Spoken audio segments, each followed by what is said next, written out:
Bonjour à tous, bonjour à toutes. Bon. Aujourd'hui, on va continuer la vidéo sur les nombres complexes. Et donc, dans la vidéo précédente, on a vu ce qu'était un nombre imaginaire. Et maintenant, dans cette vidéo, on va voir ce qu'est un nombre complexe. Et donc, on va essayer de définir un petit peu les règles et les bases de l'algèbre qu'on va essayer de découvrir dans les vidéos suivantes. Alors, dans la vidéo précédente, on a vu ce que c'était qu'un nombre imaginaire. On sait que c'est quelque chose fois la racine de -1. Et donc ça, c'est une des grandes bases de l'algèbre qu'on est en train d'étudier. D'accord? Donc l'algèbre complexe, une des grandes bases, donc la base en fait de l'algèbre complexe, c'est de se dire que la racine d'un nombre négatif existe. Et donc ce nombre, on va l'appeler i. Alors ça, c'est l'une des grandes bases donc, de l'algèbre complexe, encore une fois. Mais bon, avec ça, oui, je peux faire beaucoup de choses, mais voilà, il me manque encore quelques bases. Et dans cette vidéo, on va voir les bases qui nous manquent pour la compréhension et la création, la découverte de cette algèbre, qui est encore floue. À l'heure où je vous parle, avec les vidéos que vous avez regardées, donc que j'ai faites dessus, on comprend peut-être pas très bien. On part du principe que ça va, la racine de -1, ça existe, c'est un nombre i. Et donc vous allez voir que dans cette vidéo, on va essayer d'aller un peu plus loin et donc de chercher plus de représentations, plus de règles en fait à ces nombres imaginaires et complexes. Ok. Alors, on va parler de représentation. Comment on représente les nombres réels?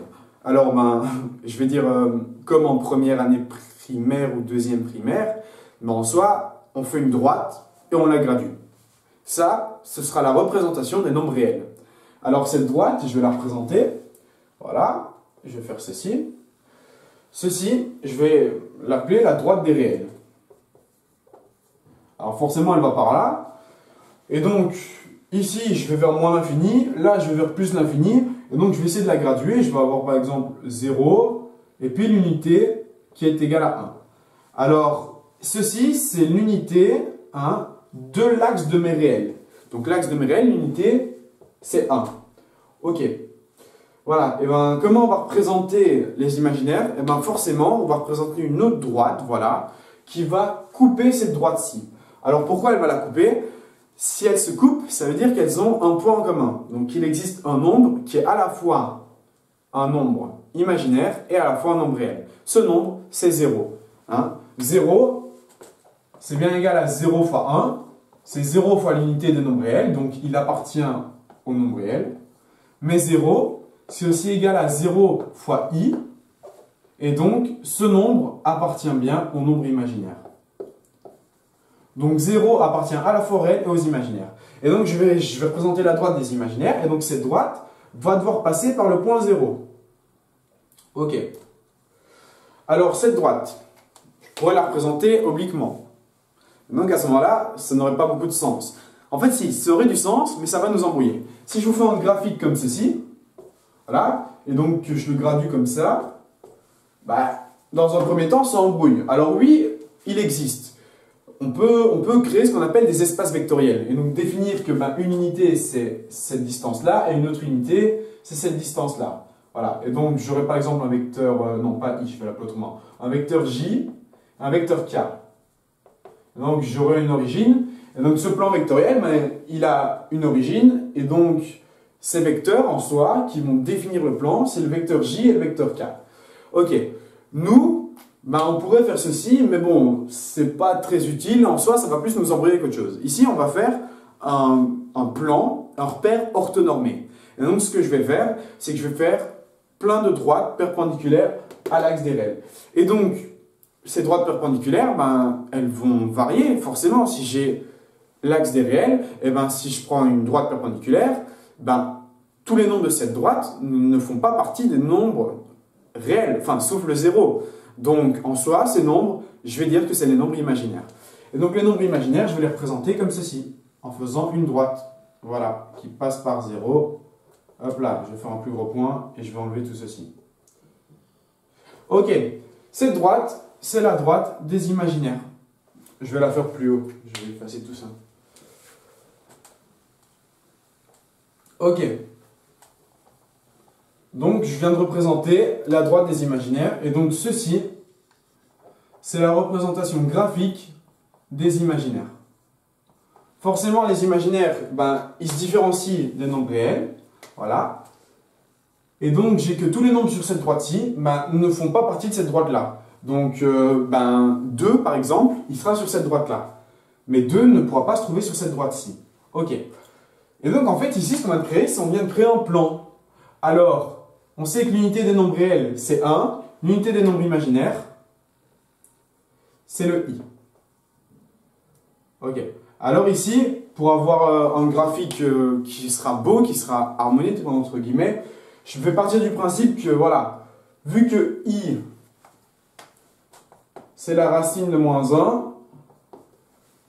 sa valeur, sa longueur, je vais dire que ce sera 1. D'accord? Donc la longueur de i, c'est 1. Si j'avais eu racine de moins 2, bon, déjà c'est faux de base. Mais donc i, c'est égal à la racine de moins 1, ça c'est ce qu'on sait. Donc je vais partir voilà, du principe que la longueur voilà, qui sépare l'origine de i, c'est 1. Voilà. Et donc je vais avoir un repère orthonormé.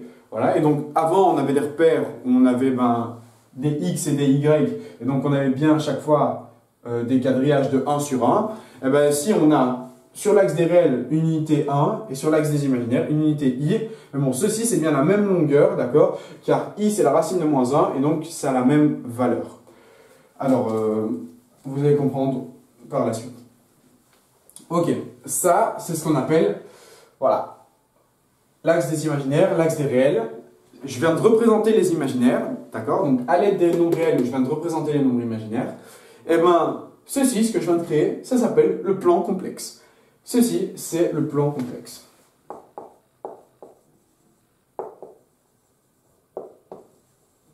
Alors pourquoi le plan complexe? Parce qu'en fait, ici, on a un plan. Ça veut dire que si je prends un point ici, ce point-là, il a une abscisse, une ordonnée, pardon, et une abscisse. Ok.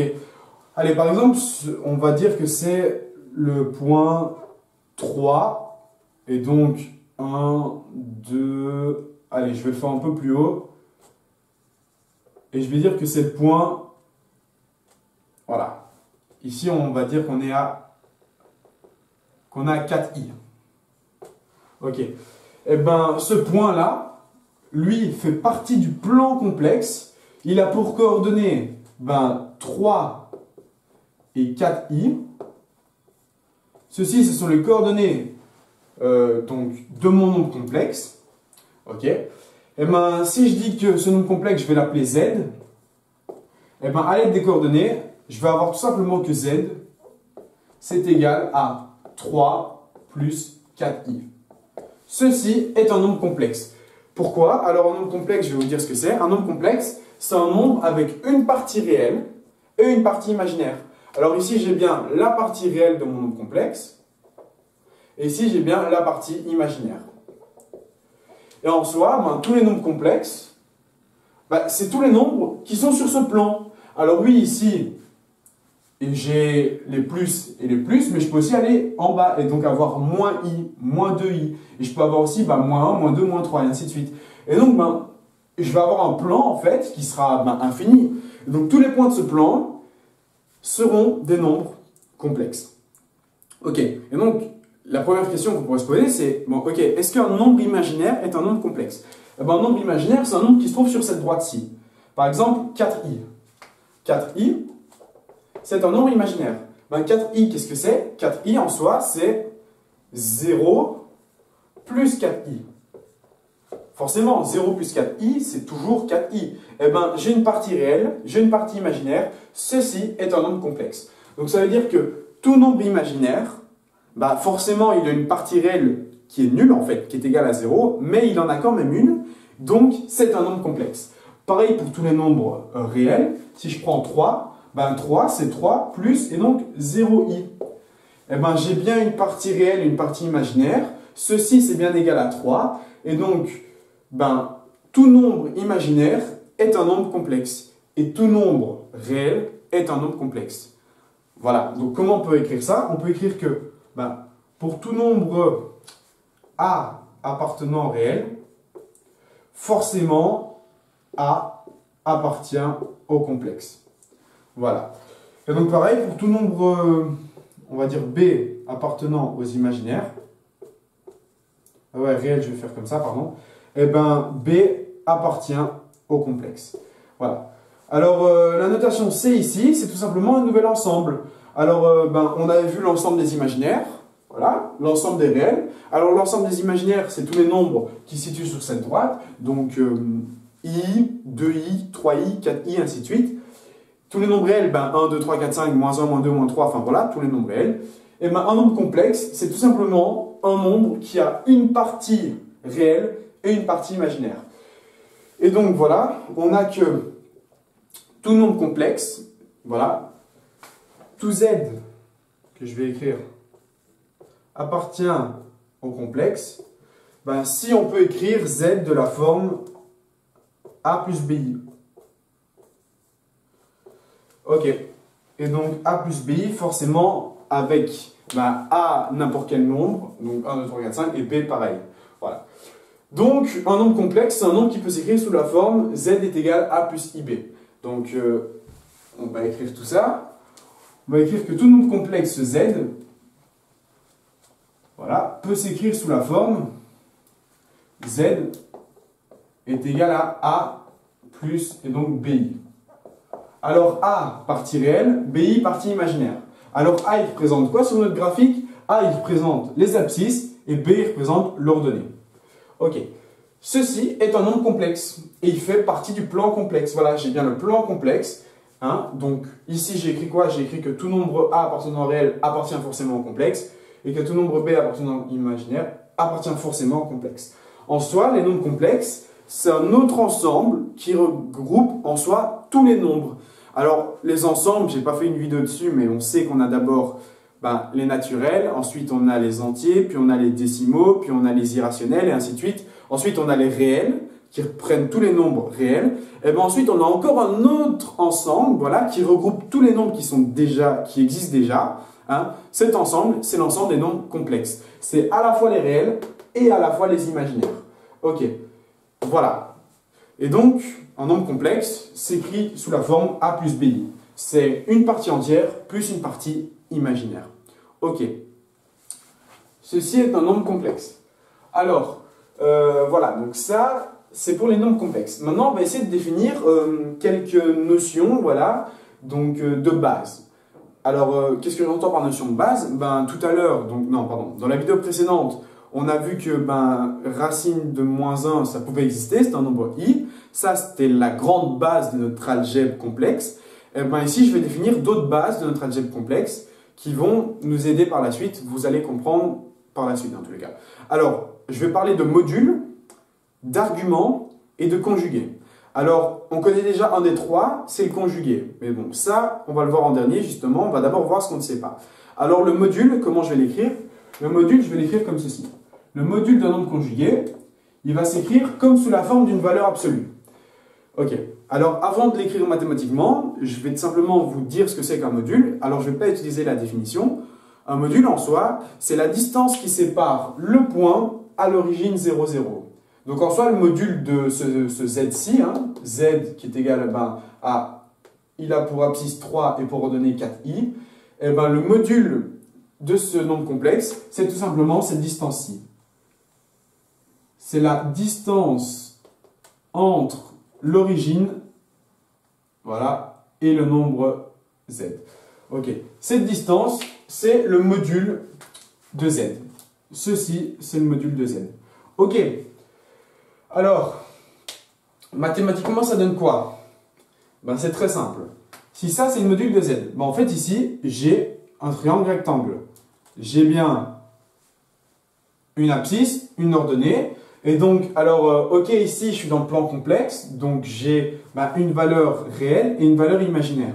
Sauf que, ici, ça, c'est mathématiquement. Donc, concrètement, qu'est-ce qui se passe? La longueur de ceci, c'est bien 3. Et la longueur de ceci, c'est bien 4. D'accord? Comme la longueur de i, c'est 1. Car en soi, une longueur, c'est quelque chose de concret, ça existe.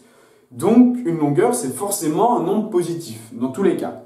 Donc voilà, donc en soi, ici, la longueur donc, de l'abscisse, c'est 3. Et la longueur de l'ordonnée, ok, c'est 4i, mais la longueur, c'est 4. Donc, ici, j'ai une longueur 3, ici, j'ai une longueur 4.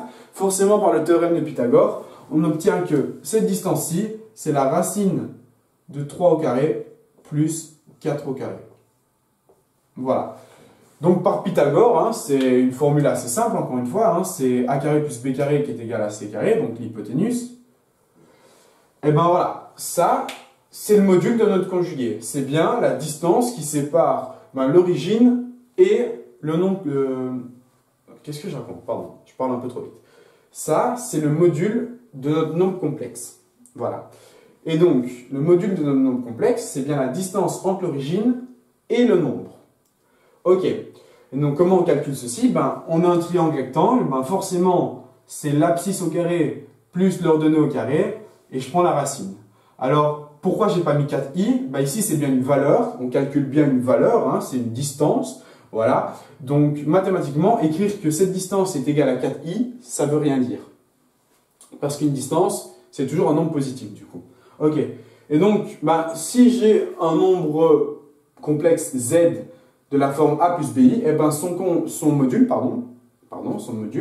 eh ben ce sera a carré plus b carré. Hein, donc ça, ce sera la longueur du module au carré. Et ben forcément, je dois prendre la racine. Okay, donc par Pythagore, en fait, qu'est-ce qu'on va avoir? Si ceci, c'est la longueur de l'hypoténuse, j'ai que l'hypoténuse au carré, c'est a carré plus b carré. Voilà, hein, donc ça c'est bien Pythagore. J'ai l'hypoténuse au carré, donc le module, c'est a carré plus b carré. Et si je veux la longueur du module, eh ben, hop là, je prends la racine. Et donc j'ai que le module d'un nombre conjugué, c'est la distance qui sépare le nombre à l'origine, et ça a pour valeur racine de a carré plus b carré. Voilà, ça c'est le module, et donc c'est encore la base, ok, qui est à l'essence même de l'algèbre qu'on va étudier. Voilà, donc ça c'est une des autres bases, ok. Alors, il y a aussi ce qu'on appelle l'argument. Alors l'argument, qu'est-ce que c'est? L'argument, je vais prendre du bleu. L'argument d'un nombre complexe, ça va être l'angle qui sépare l'axe des réels et notre nombre complexe. Et donc cet angle-là, qu'est-ce que c'est? Ben, c'est ceci. Voilà. Ceci, je vais appeler l'angle θ, d'accord? J'aurais pu l'appeler x, j'aurais pu l'appeler alpha, mais bon, ici je vais l'appeler θ. Ben, l'angle θ, c'est l'angle qu'il y a entre le conjugué, le nombre complexe, alors j'arrête pas de dire ça, pardon, entre le nombre complexe et l'axe des réels. Ok. Alors cet angle, comment on calcule? Eh ben, forcément, ici j'ai A. Donc A, je vais dire que c'est 3. Et B, ben, je sais que je suis à 4i, mais donc la valeur de ceci, c'est bien 4. Pardon, pas la valeur, mais la longueur. La longueur de mon ordonnée, c'est bien 4. Ok, je suis à 4i sur le plan imaginaire, mais la longueur, c'est 4. Ok, alors j'ai un triangle rectangle et j'ai le côté opposé à l'angle et le côté adjacent. Eh ben, let's go faire de la trigonométrie. Ici, c'est l'opposé, ici, j'ai l'adjacent, donc je vais avoir la tangente. Hein, j'ai bien O sur A. Et donc, j'ai que la tangente de l'angle, en fait. Voilà. Ben, ici, dans mon exercice, c'est 4 sur 3, mais si je prends en termes général, donc voilà, ici que je ne prends pas 3 et 4, mais que je prends un nombre conjugué, putain, j'arrête pas de dire conjugué, désolé.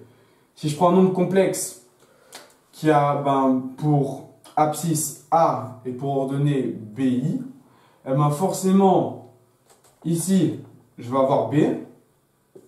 Le module, ce sera racine de A carré plus B carré. C'est ce que j'ai bien mis ici. Et donc, si j'ai un angle, la tangente de cet angle, ce sera l'opposé sur l'adjacent, donc B sur A. Ok, ceci, c'est la tangente de l'angle. Ok, mais moi, ce n'est pas la tangente de l'angle que je veux. Moi, ce que je veux, c'est l'angle. Et l'angle, c'est assez simple en fait. Quelle est l'opération qui annule la tangente? L'opération qui simplifie, la tangente, c'est la tangente moins 1. Prendre la tangente moins 1 de quelque chose, c'est tout simplement enlever la tangente. Donc si je veux enlever la tangente ici, j'ai qu'à prendre la tangente moins 1 de l'autre côté. Voilà, et donc j'ai que l'angle, c'est la tangente moins 1 de B sur A. Ok, voilà. Alors, petite mise au point. L'angle ici, on est dans des mathématiques concrètes, voilà, donc des mathématiques un peu poussées. Et donc j'ai vu dans la vidéo sur les radians que, en soi, les degrés, c'est ce qu'on nous avait donné pour voilà, calculer des trucs qui n'étaient pas concrets en fait. Voilà, mathématiquement, ça veut rien dire en fait un degré. C'est ce qu'on a défini. Mathématiquement, ce qui est juste, ce sont les radians. Et donc, ici, mon angle, je vais l'exprimer en radians. Donc tout ceci, voilà, quand vous allez le taper dans votre calculatrice, il faudra que ce soit en radians.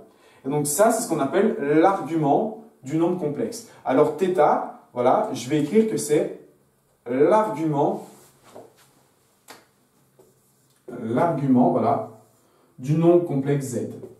L'argument de z, donc l'angle qui sépare les réels et le nombre complexe, c'est la tangente moins 1 de b sur a. Ok. Donc voilà, donc ça c'est le module, ça c'est l'argument, donc l'angle. Ok, maintenant il manque quelque chose, c'est ce qu'on appelle le conjugué. Alors le conjugué, on a déjà vu ça en mathématiques. Voilà, quand on demande de rationaliser, je pense, le dénominateur d'une fraction. Si j'ai par exemple 1 sur, et donc racine de 2 plus 1. Voilà, et j'aimerais ne plus avoir des racines en dessous. Et ben, ce qu'on fait de base, c'est qu'on multiplie par, et donc racine de 2. Et donc, si j'ai plus 1, ben, je vais prendre moins 1. Donc, je multiplie par racine de 2 moins 1. Pareil au-dessus. Alors, ceci, c'est 1. Donc, en soi, si je fais cette opération-là, ben, j'ai toujours ce que j'avais de base. Et donc, en dessous, ben, j'ai a plus b fois a moins b. Du coup, j'ai a carré moins b carré. Et donc, ben, oula, c'est assez penché.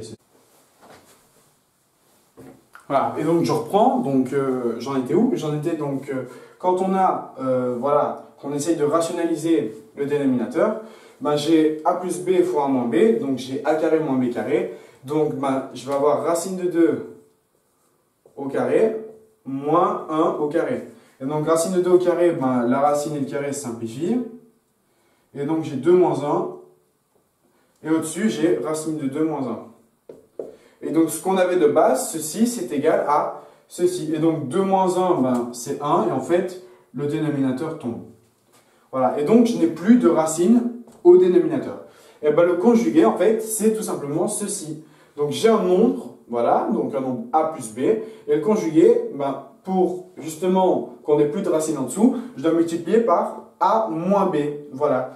Et donc, c'est ce que j'ai, en fait. Le conjugué, c'est tout simplement le nombre complexe. Au lieu d'avoir plus BI, je vais avoir moins BI. Ok? Alors, un truc pour effacer, voilà, ici. Ok. Donc, je vais avoir quoi? Je vais avoir que le conjugué d'un nombre complexe, c'est tout simplement ben, la partie réelle moins la partie imaginaire. Donc, je vais prendre du noir. Si j'ai un nombre z, un nombre complexe de la forme a plus bi, eh ben son conjugué, je vais l'écrire z avec une barre au-dessus. Voilà, ça c'est ce qu'on appelle le conjugué. C'est tout simplement égal à a moins bi. Donc au-dessus j'avais plus, eh ben le conjugué c'est moins bi. Ok. Voilà, tadam, ça ce sont les 4 grandes bases, voilà, de notre algèbre complexe. Voilà, donc le module, le conjugué, l'argument et le nombre complexe. Ok. Alors, quelque chose d'assez subtil qu'on peut voir, c'est que si j'ai le nombre complexe fois son conjugué, eh ben, en soi, j'ai a plus bi fois a moins bi. Eh ben, ceci, z fois z conjugué, ben, j'ai a plus b fois a moins b, donc j'ai a carré moins, et donc bi au carré. Alors, BI au carré, qu'est-ce que c'est? BI au carré, c'est tout simplement B carré fois I carré. D'accord? Alors, I carré, qu'est-ce que c'est? I carré, ben, on sait que c'est moins 1. Si I, c'est la racine de moins 1, forcément, I carré, c'est 1. Donc, ici, c'est 1, donc j'ai moins, et donc, B carré, donc fois moins 1, donc j'ai moins, ça devient plus. Et donc, ceci tombe. Et en fait, quand je fais le produit entre un nombre complexe et son conjugué, j'ai tout simplement a carré plus b carré. Et ceci, qu'est-ce que c'est? Ceci, c'est le module au carré. Donc, quand j'ai un nombre complexe fois son conjugué, j'ai tout simplement la valeur du module au carré. Et vous allez voir que ceci, ça peut nous être très très très utile. Donc, voilà, encore une petite formule ici qu'on déduit avec tout ceci. On a qu'un nombre complexe fois son conjugué, c'est le module au carré. Et donc, si je veux le module, ben, j'ai qu'à prendre la racine.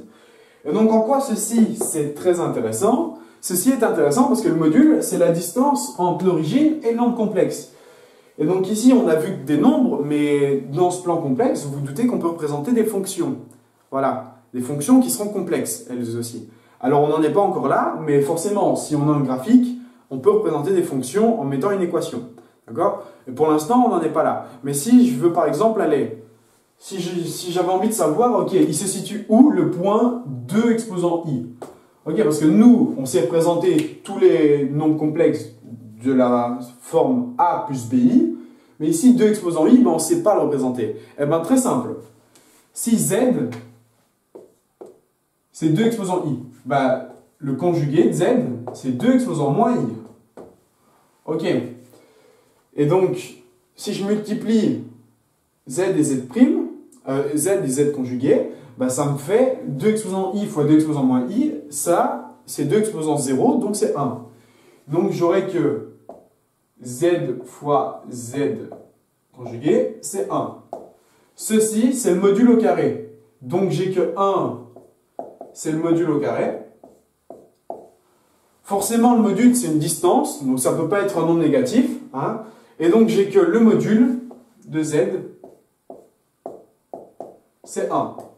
Ok, donc, j'ai mon nombre complexe, je prends son conjugué, je les multiplie, bah forcément, ça, c'est le module au carré, c'est ce qu'on a ici. Et donc, j'ai que le module, c'est 1. Donc, ça veut dire que la distance entre ce nombre-là et l'origine, hein, donc pour le représenter sur le nombre complexe, dans le plan complexe, pardon, ben ce sera 1. Ça veut dire que je vais avoir un cercle comme ceci, voilà, et donc tous les points de ce cercle, donc ce cercle de rayon 1, parce que le module doit être égal à 1, et ben sur ce cercle, ben il y a un point qui a pour valeur 2 exposant i.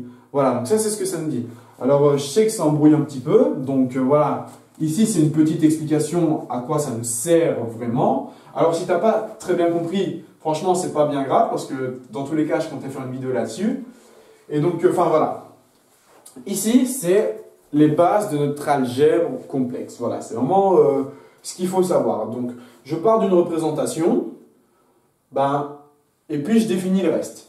Et donc, ceci, c'est les bases qui vont nous aider pour toute la suite. Alors, deux petites choses à retenir. Tout nombre réel est un nombre complexe, et tout nombre imaginaire est un nombre complexe. Voilà. Et un nombre complexe s'écrit de la forme a plus bi. Si j'ai un nombre complexe de la forme a plus bi, son module, c'est la distance entre le nombre complexe et l'origine. On a vu par Pythagore que c'était racine de a carré plus b carré. L'argument, c'est l'angle qui les sépare, c'est la tangente moins 1 de b sur a. Le conjugué, c'est le nombre complexe, mais au lieu d'avoir plus la partie imaginaire, j'ai moins la partie imaginaire. Et en les multipliant, donc le nombre complexe et son conjugué, j'obtiens le module au carré. Et vous allez voir que ceci, c'est très très très intéressant. Voilà. Voilà, c'est déjà fini pour cette vidéo. Alors, dans la vidéo suivante, on verra l'addition, la soustraction, la multiplication et la division. Voilà, donc les 4 grandes opérations. Et dans la vidéo encore après, on verra l'exponentiation et vous allez voir que ces formules-ci vont intervenir. Mais pour l'instant, pour l'addition et la soustraction, vous allez voir que ces formules, elles ne nous serviront pas à grand-chose. Peut-être, oui, celle-là et celle-là, vous allez voir quelque chose, voilà.